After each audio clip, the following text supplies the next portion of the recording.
we were graduating with that over us, we were going to live the soccer style, soccer mom. So we were going to have kids. We were going to have a dog. We were going to live in the suburbs. We were going to, I was going to be the secondary job. I worked in a job in a bank, which is stable, and you don't get paid very much, but it's a stable, steady income.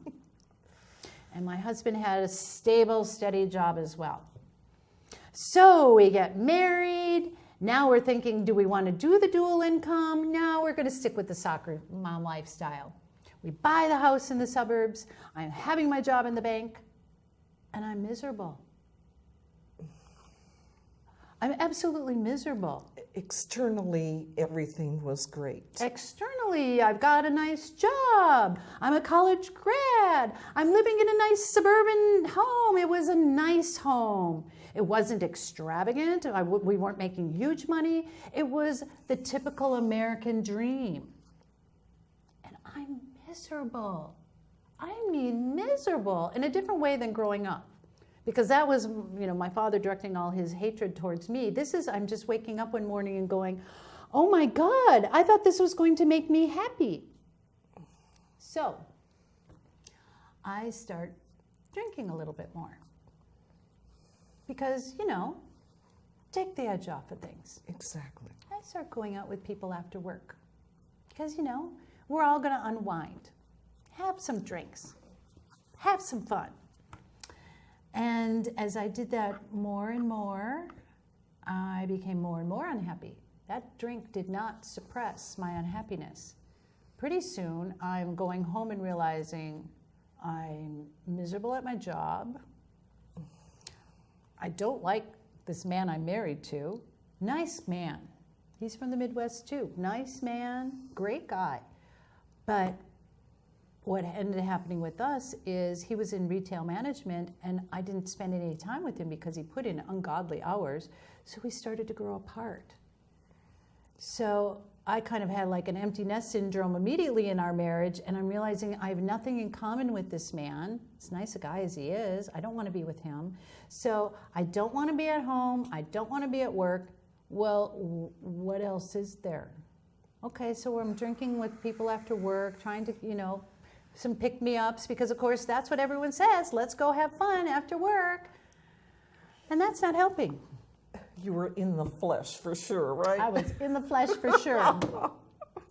This story might sound familiar to people. I'm miserable. So, okay, what do? Let's get out of the misery. Divorce the husband. Leave the suburbs. To go into a more expensive suburb later on.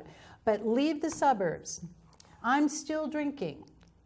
I decide I need to get a better paying job because I loved working with people. And I loved my job at the bank in many respects. I just didn't like the politics. It was horrible, and I didn't get paid very well, and they were putting more and more demands on us. And so what I did is I decided I was going to take everything I liked about banking and find a job that would give me the same satisfaction, but give me the ability to be my own boss. And maybe a little more money. And a lot more money. Yeah. A lot more money. So, divorce the husband, leave that suburb. Now I start dating an investment banker. Now I become a financial planner, where it's everything I had in banking, but I could do more with people, which I loved, and I made more money. And I'm my own boss. And I'm dating somebody who's got a great paying job. So we're now living in a fancy neighborhood. We're having all the toys. We called it a vacation a month. We had the boats. We had the bikes. We had the fancy cars. We had, the utility vehicle that could drag around these things. We'd go to vacation on the lake over the weekends because that's what I was living in Minnesota at the time, and that's what everyone did. They went to the lake for the weekend.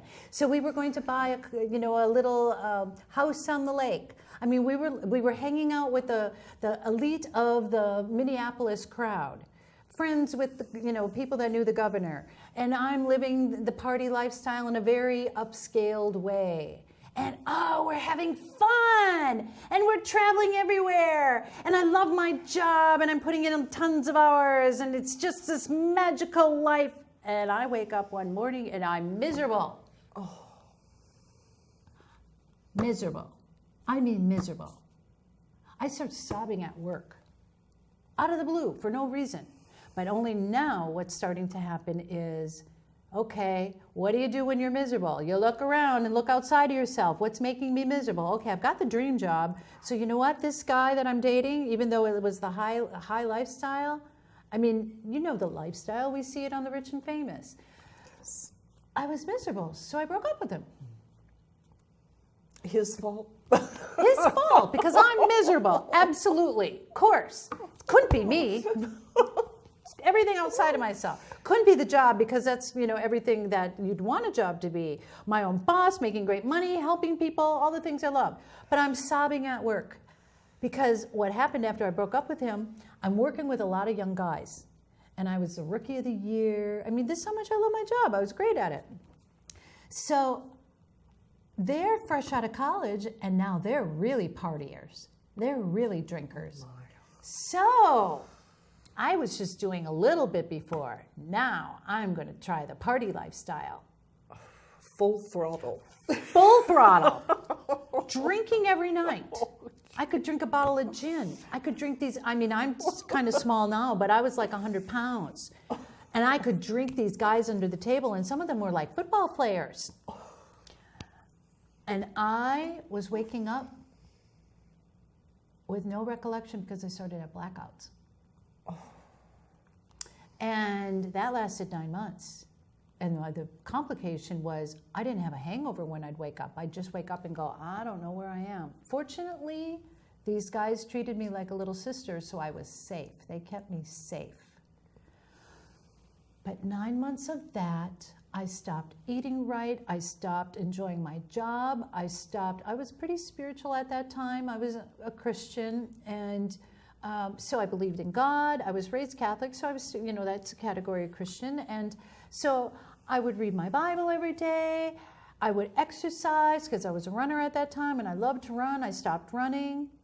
And I woke up one morning, and I go into work, and I start out of the blue sobbing for no reason, except I felt like, once again, of all these other times I was miserable, now I am in hell. And I started to recognize, you don't have to die to go to hell. This lifestyle is pure hell. Now, it's what everyone holds out as the great lifestyle. And I'm telling you, it made me miserable, more miserable than I ever did before, and it brought me to my knees. You felt empty inside. Totally empty inside, and I didn't know where to go. I was no longer at peace. I wasn't doing anything that brought me joy.